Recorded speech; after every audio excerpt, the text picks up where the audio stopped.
Hello, நமஸ்காரம். இன்றைக்கி மடிப்பாக்கம் சுந்தரி மேட்டு கிச்சனில் மார்கழி மாதத்து காலை பொழுது எப்படி இருக்கும் அப்படிங்கிறத பார்க்க போகிறோம். மார்கழி மாதம் வந்தாலே ரொம்ப சந்தோஷமாக இருக்கும். ஒவ்வொரு கோவில்லையும் காலை வேளையில் திருப்பாவை போடுவா.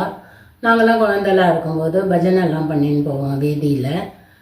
ஒவ்வொரு ஆற்றுலையும் போய் காலை வேளையில் என்ன கோலம் போட்டிருக்காங்கிறத பார்க்குறதே ஒரு பெரிய வேலையாக இருக்கும். அவாத்தில் என்ன கோலம் போட்டிருக்கா அப்படின்னு பார்த்துன்னு வந்துட்டு அதை கற்றுக்கிட்டு மறுநாள் நம்ம ஆற்றுல அதை போடுறது அப்படிங்கிற மாதிரி குழந்தைகள்லாம் போய் ஒவ்வொரு ஆமாக பார்த்துட்டு வருவோம். அது மாதிரி மார்கழி மாதம் 30 நாளும் கால வேளையில் திருப்பாவை 30 பாசுரமும் பாடுறதே நமக்கு நல்ல வாழ்க்கை அமையும், நல்ல கணவன் அமைவார் அப்படிங்கிற மாதிரிலாம் சொல்லுவாள். கல்யாணம் ஆகாத குழந்தைகள் இந்த 30 பாசுரத்தையும் தினம் பாடுறத சீக்கிரமாக அவளுக்கு கல்யாணம் ஆகிடுங்கிறது ஒரு ஐதீகம். திருப்பாவை பாடிட்டு ஒரு பொங்கல் பண்ணி நைவேத்தியம் பண்ணுவோம். இந்த கூடாரவள்ளி அன்னைக்கு மாத்திரம் ஒரு அக்கார வடிசல் தான் பண்ணுறது வழக்கம். சக்கரை பொங்கலாக பண்ணாலும் பண்ணலாம், இல்லை அக்கார அடிசலாகவும் பண்ணலாம். மார்கழி 27ஆம் நாள் அக்கார அடிசல் பண்ணுறது வழக்கம். அது எப்படி பண்ணலாம் அப்படிங்கிறதையும் பார்க்கலாம். என்னோடய சின்ன வயசு நினைவுகளெல்லாம் கொஞ்சம் உங்களோட பகிர்ந்துருக்கேன். உங்களுக்கு பிடிச்சிருந்ததுன்னா பாருங்க, இல்லாட்டா ஸ்கிப் பண்ணிவிடுங்க. காலம்பரை ஒரு 5 மணிக்கெல்லாம் எழுந்து நம்ம வாசு தெளித்து கோலம் போட்டுட்டு 2 சைடும் விளக்கேற்றி வச்சுட்டு சுவாமிக்கும் விளக்கேற்றிட்டு நம்ம மார்கழி மாதத்தில் அந்த குளிரில் எல்லாம் பண்ணுறதே ரொம்பவே சந்தோஷமாக இருக்கும். பகவான் கிருஷ்ணர் கீதையில் நான் மாதங்களில் மார்கழியாக இருப்பேன் அப்படின்னு சொல்லியிருக்கார். அதனால் மார்கழி மாதம்னாலே எல்லாருக்கும் பிடிச்ச மாதம்தான், பகவானுக்கே பிடிச்ச மாதம். அது மட்டும் இல்லாமல் சூடி கொடுத்த சுடற்கொடியால் பகவானை பற்றி 30 பாடல்கள் பாசுரங்களாக நம்மளுக்கு வழங்கியிருக்கா. அதை தினமும் முடிஞ்சால் 30 பாசுரங்களையும் பாடலாம். அப்படி முடியாதவ தினம் ஒன்று அப்படிங்கிற மாதிரி கூட பாடலாம். அதே போல் மாணிக்க வாசகர் அருளியுள்ள திருவெம்பாவையும் தினம் ஒரு பாடலாக பாடலாம். நாங்கள்லாம் குழந்தைகளாக இருக்கும்போது கிராமங்களில் வீதி பஜனை நடக்கும். அதுக்கு எல்லா குழந்தைகளையும் ஒருத்தரையாக அழைச்சிண்டு வீதி பஜனைக்கு போவோம். பெரிய அக்ரஹாரம், 2 சைடும் வீடு.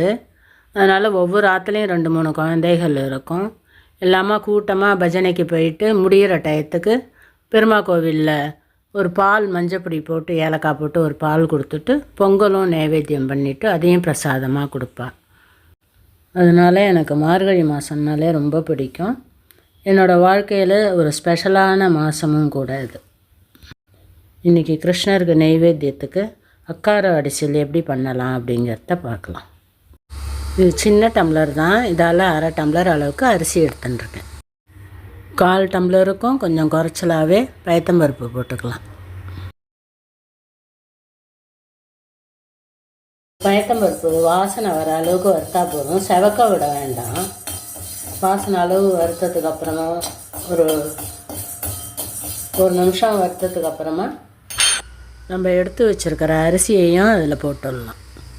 அரிசியும் போட்டு ஒரு நிமிஷத்துக்கு பெரட்டிக்கணும். ரொம்ப செவக்க வறுக்க வேண்டாம், சும்மா லைட்டாக வாசனை வர வரையிலும் பெரட்டினா போதும்.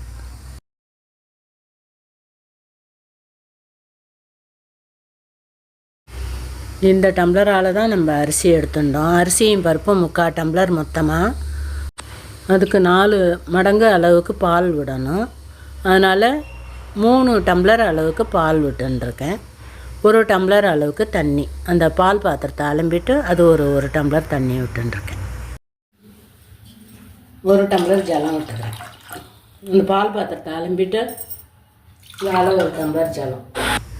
இது ஏற்கனவே காய்ச்சின பால் தான் அப்படிங்கிறதுனால ஒரு கொதி வந்ததுமே நம்ம அரிசியும் பருப்பையும் வறுத்து வச்சது நல்லா களைஞ்சிட்டு 2 தடவை அதில் போட்டுடலாம். இதில் 1 ஸ்பூன் அளவுக்கு நெய் விட்டுக்கலாம். அப்போ தான் பொங்கி மேலே ரொம்ப வழியாக தான் இருக்கும். நெய் விடுறதே ரொம்ப பொங்காது, இல்லாட்டா பாலெல்லாம் பொங்கி விழிஞ்சிரும்.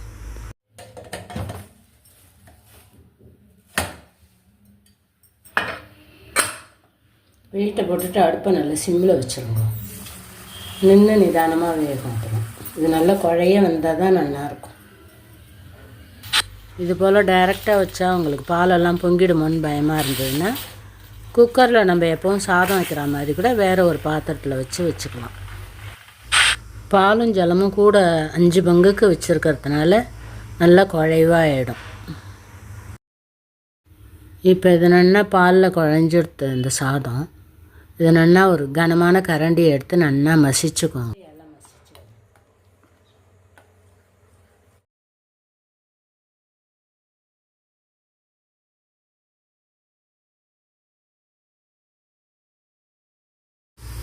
நல்லா மாவாக வெந்துடுது.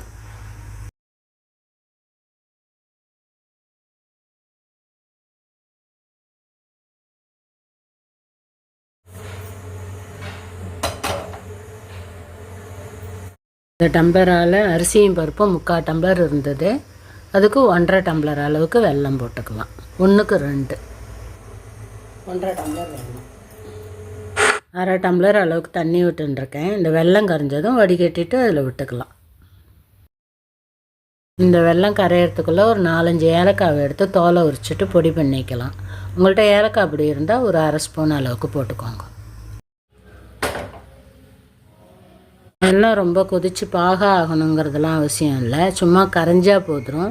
அதில் கல் மண் இருக்குங்கிறதுனால வடிகட்டணும். அதுவே நல்ல வெல்லமாக இருந்தால் அப்படியே டைரெக்டாக கூட போட்டுக்கலாம். இப்போ வடிகட்டின பாக எடுத்து அந்த பால் சாதத்தில் விட்டுட்டு நல்லா கலரிக்கலாம். கொஞ்சமாக கேசரி பொடி ஒரு சிட்டிக்கு அளவுக்கு போட்டுருக்கேன். குங்குமப்பூ இருந்தால் அதில் போட்டுட்டோன்னா அந்த கலர் கொடுக்கும். என்கிட்ட குங்குமப்பூ இல்லை. இது பால்லையே ஃபுல்லாக வேக வச்சதுனால நம்ம எவ்வளோ வெல்லம் போட்டாலும் அது வெள்ளையாக இருக்குது. அதனால் துளியோண்டு கேசரி பவுடர் போட்டால் கலர் நல்லா இருக்கும். வெள்ளை ஜலத்தை விட்டுட்டு ஒரு 2 நிமிஷத்துக்கு நல்லா கலரி கொடுக்கணும். அடுப்பை சிம்மில் வச்சுட்டு அடி பிடிக்காமல் நல்லா கலருங்க. அப்போ தான் வெள்ளை வாசனை போய் நல்ல பால் வாசனையோட சூப்பராக இருக்கும். இப்போ ஒரு இல்பக்கரண்டியை வச்சுட்டு அதில் ஒரு 5 ஸ்பூன் அளவுக்கு நெய் விட்டுக்கலாம். நெய் வேணுங்கிறவா இன்னும் கொஞ்சம் கூட விட்டுக்கோங்க. எங்களுக்கு இது போகிறோங்கிறதுனால நான் கம்மியாக விட்டுருக்கேன். நெய் சூடானதும் ஒரு கைப்பிடி அளவுக்கு முந்திரி பருப்பும் கொஞ்சம் திராட்சையும் போட்டு நல்லா செவந்ததுக்கப்புறமா முந்திரி பருப்பு நல்லா செவந்து திராட்சை புரிஞ்சதும் நம்ம செஞ்சு வச்சுருக்கிற அக்கார அடிசலில் அதை போட்டுடலாம். ஏலக்காய் பொடி பண்ணி போட்டது வீடியோவில் எங்கேயோ மிஸ் ஆகிருக்கு. நீங்கள் ஞாபகமாக போட்டுக்கோங்க. மார்கழி மாதத்தில் கூடாரவல்லி அன்னைக்கு இந்த அக்கார அடிசல் பண்ணி நைவேத்தியம் பண்ணினோன்னாக்க ரொம்ப விசேஷம். கிருஷ்ணருக்கும் ஆண்டாளுக்கும் பிடிச்ச அக்கார அடிசல் ரெடி.